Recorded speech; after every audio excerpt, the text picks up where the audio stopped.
نہ ہی تم میں سے کوئی کسی دوسرے کی غیبت کرے۔ اب غیبت کیا ہے؟ کسی شخص کی غیر موجودگی میں اس کی کوئی برائی بیان کرنا، یہ غیبت ہے۔ یہ ہے اس کی ٹیکنیکل ڈیفینیشن۔ لیکن یہاں بھی جان لیجئے ہر غیبت غلط نہیں ہے۔ بس اوقات ایسا ہوتا ہے کہ آپ کا کوئی بھائی ہے، وہ کہیں رشتہ کرنا چاہ رہا ہے اور وہاں کے بارے میں آپ کے پاس کوئی معلومات ہے ایسی جو اس بیچارے کے علم میں نہیں ہے، اور آپ اسے بتاتے ہیں کہ بھائی وہاں یہ معاملہ ہے، ذرا سوچ لو۔ تو اس میں در حقیقت غیبت نہیں ہے، بلکہ یہ اپنے اس بھائی کو کسی برائی سے بچانے کی کوشش، اس میں اس کے ساتھ نصح اور خیر خواہی کا جذبہ ہے، نہ کہ ان کو بدنام کرنے کا جذبہ۔ اگر کوئی سبب ہے ہی نہیں اور آپ بیان کر رہے ہیں تو یہ غیبت ہے۔ لیکن اگر معاملہ اس طرح کا ہے تو ظاہر بات ہے اسی طریقے سے کوئی کسی قوم کے رہنما ہیں اور بڑی شخصیتیں ہیں، اب ان کے بارے میں یہ ہے کہ پبلک میں اگر آپ کو ان پر تنقید کرنی پڑے تو اس کے اندر بھی دیکھا جائے گا کہ وہاں اس کا ہونا ضروری نہیں ہے، وہ تنقید جو ہے آپ ملک اور قوم کی مصلحت میں کر رہے ہیں۔ تو گویا کہ اس طریقے سے غیبت کی ہر شکل جو ہے وہ حرام نہیں ہے۔ البتہ ایک خیال لوگوں کو بڑا غلط ہے، وہ میں ایک حدیث کے حوالے سے اس کا ازالہ کر دینا چاہتا ہوں۔ یہ حضور سے سوال کیا گیا کہ پوچھا گیا کہ غیبت کیا ہے۔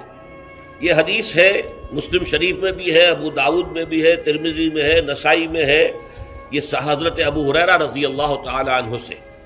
اور امام مالک نے ایسی ایک حدیث جو ہے موطا میں مطلب بن عبداللہ سے جو ہے روایت کی ہے۔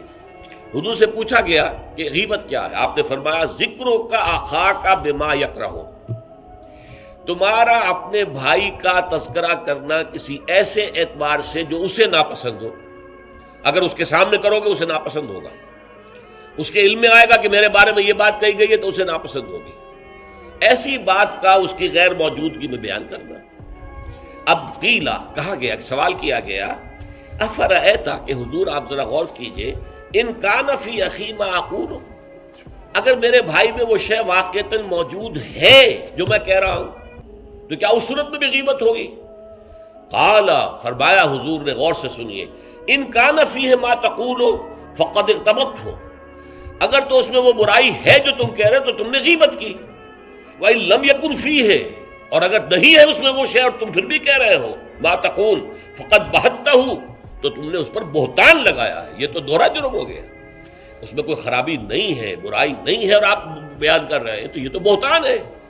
البتہ کسی میں کوئی برائی ہے، خرابی ہے، نقص ہے تو یہ در حقیقت جو ہے آپ کا اس کی غیر موجودگی میں بیان کرنا یہ غیبت ہے۔ تو اس اعتبار سے غیبت کی جو برائی ہے اس کو اچھی طرح سمجھ لیجئے، اور یہ ہمارے معاشرے کے اندر بہت پھیلی ہوئی ہے یہ شے۔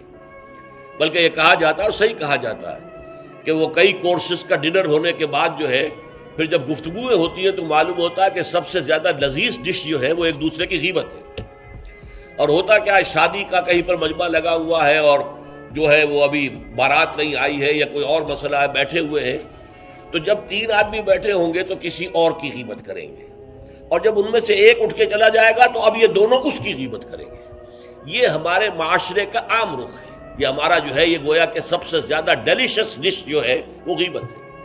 تو اس کے لیے شدت کے ساتھ روکا گیا، اور اس کے لیے جو پھر تمثیل دی گئی ہے، اَيُحِبُّ أَحَدُكُم أَن يَأْكُلَ لَحْمَ أَخِيهِ مَيْتًا فَكَرِهْتُمُوهُ، کیا تم میں سے کوئی شخص اسے پسند کرے گا کہ وہ اپنے مردہ بھائی کا گوشت کھائے؟ تو اس پر تو تمہیں گھن آ گئی، تمہیں بہت برا لگا۔ کوئی شخص گوارا کرے گا کہ اپنے مردہ بھائی کا گوشت کھائے؟ لیکن سوچئے کہ ایسی تمثیل کیوں دی گئی؟ یہ اللہ کا کلام ہے، بغیر کسی ربط کے تمثیل اور تشبیہ جو ہوتی ہے کسی ربط کی بنیاد پر ہوتی ہے نا، ورنہ تشبیہ اور تمثیل کا فائدہ کیا ہوا؟ ربط کیا ہے؟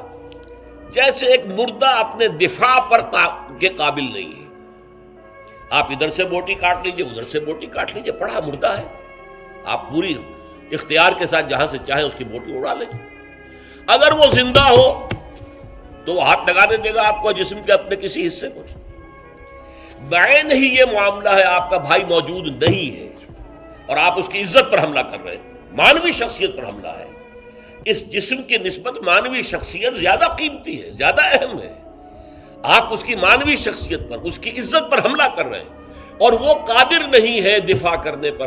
اگر وہ ہوتا اور بات کرتے، اور یہ چیز پسندیدہ ہے، اگر آپ پبلک کے اندر اس کے منہ پر کہیے بات تو معلوم ہوگا بلکہ اس میں جو پسندیدہ ترین بات ہے وہ یہ ہے کہ کسی بھائی کا کوئی عیب ہے، علیحدگی میں جا کر بتاؤ، بھائی تمہارے اندر مجھے یہ نقص نظر آ رہا ہے، برا نہ ماننا، میں نے تمہاری اصلاح کے لیے کہا ہے، مجھے تم سے کوئی قد نہیں ہے، دشمنی نہیں ہے۔ یہ نہایت پسندیدہ بات ہے۔ اس کو کہا گیا المسلم مرآۃ المسلم، ایک مسلمان دوسرے مسلمان کے لیے آئینے کے مانند ہے۔ جیسے آپ آئینہ دیکھتے دیکھ رہے ہیں، یہاں کوئی داغ لگا ہوا ہے، دھبا لگا ہوا ہے، آپ اسے دھو دیتے ہیں، ہٹا دیتے ہیں۔ اسی طریقے سے ایک مسلمان کو اپنے مسلمان بھائی کے لیے آئینے کے مانند ہونا چاہیے کہ وہ اسے اس کی خرابیوں پر، اس کی برائیوں پر مطلع کر دے، لیکن یہ اطلاع جو ہے یہ ہوگی خلوص کی بنیاد پر، خیر خواہی کی بنیاد پر، اسے ذلیل کرنے کے لیے نہیں، اسے بدنام کرنے کے لیے نہیں، بلکہ یہ کہ اس کے سامنے علیحدگی میں، تنہائی میں بات کی جا رہی ہے۔ البتہ اس کی غیر موجودگی میں بات کی جائے وہ غیبت ہے، اور وہ بالکل صحیح تمثیل ہے جو قرآن نے استعمال کی ہے، صحیح ترین تمثیل ہے۔ اَيُحِبُّ أَحَدُكُمْ أَن يَأْكُلَ لَحْمَ أَخِيهِ مَيْتًا فَكَرِهْتُمُوهُ، کیا تم میں سے کوئی شخص پسند کرے گا اپنے مردہ بھائی کا گوشت کھائے؟ بالکل اسی طریقے سے وہ تمہارا بھائی جو محفل میں نہیں ہے، وہ اپنی عزت کے دفاع پر قادر نہیں ہے۔ اگر وہ ہوتا تو کہتا بھائی آپ غلط کہہ رہے ہیں، آپ کو مغالطہ ہوا ہے، بات یوں نہیں تھی، یوں تھی، کوئی ایکسپلین کرتا، کوئی اپنا دفاع کرتا، کوئی اپنی شخصیت کا، اپنی عزت کا تحفظ کرتا، لیکن وہاں نہیں ہے وہ تو اپنے تحفظ پر قادر نہیں ہے۔ لہذا یہ غیبت در حقیقت معنوی سطح پر وہی شے ہے جو مادی سطح پر کسی مردہ بھائی کا گوشت کھانا ہے۔ فَكَرِهْتُمُوهُ، یہ تو تمہیں بہت برا لگا یہ بات۔ بلکہ اکثر لوگ کہیں گے کہ ایسی مثالیں جو ہیں، کیا ماذا اراد اللہ بہذا مسئلہ، ایسی تمثیل دینا، کہیں گدھے کی تمثیل دی گئی ہے قرآن مجید میں، وہ یہودی جن کے اوپر تورات کا تو بار تو لدا ہوا ہے، تورات پر عمل نہیں کرتے، تو ان کی مثال کیا ہے؟ کمثل الحمار یحمل اسفارا، وہ تو ایسے ہے جیسے کہ گدھا ہے، اس کی پیٹھ کے اوپر کتابوں کے انبار لگے ہوئے ہیں، گٹھری باندھ کر جو ہے مکالمات افلاطون لکھی ہوئی ہے، یا انسائکلوپیڈیا برٹانیکا کی گٹھری باندھ کے رکھ دی گئی ہے، اسے کیا فائدہ؟ اسی طرح سورہ اعراف میں کتے کی مثال دی گئی ہے، کہیں مچھر کی مثال دی گئی ہے، کہیں بکری کی مثال دی گئی ہے۔ تو مثالیں جو ہوتی ہیں وہ معنوی ربط کے اعتبار سے ہوتی ہیں، یہ نہیں دیکھا جاتا کس چیز کی مثال دی جا رہی ہے، جس چیز کے لیے مثال دی جا رہی ہے، مشبہ لہو اور مشبہ بہی، کس چیز کے ساتھ تشبیہ دی جا رہی ہے، کس لیے دی جا رہی ہے۔ اَيُحِبُّ أَحَدُكُمْ أَن يَأْكُلَ لَحْمَ أَخِيهِ مَيْتًا فَكَرِهْتُمُوهُ وَاتَّقُوا اللَّهَ، اللہ کا تقوی اختیار کرو، اس لیے کہ سارے احکام کی روح جو ہے وہ تقوی ہے۔ احکام دھرے رہ جائیں گے، رکھے رہ جائیں گے، کتابوں میں لکھے رہ جائیں گے، اگر اپنے اندر تقوی نہیں ہے، برائی سے بچنے کا ارادہ نہیں ہے، اللہ کے عذاب سے بچنے کا مستقل پختہ مصمم ارادہ نہیں ہے، تو کوئی فائدہ نہیں ان چیزوں کا، بھینس کے آگے بین بجانا ہو جائے گا۔ واتقوا اللہ ان اللہ تواب الرحیم، اللہ کا تقوی اختیار کرو، اور دیکھو اللہ بہت توبہ کا قبول کرنے والا ہے اور بہت رحم فرمانے والا ہے۔ تو دیکھو اگر تمہارے سے یہ خطائیں ہو رہی ہیں، تمہاری شخصیت کے اندر اگر یہ خرابیاں ہیں، تم ان برائیوں کے عادی ہو، تو ان سے اپنے آپ کو پاک کرو، صاف کرو، توبہ کرو، اور اس میں امید دلا دی کہ اللہ تعالیٰ بہت توبہ کو قبول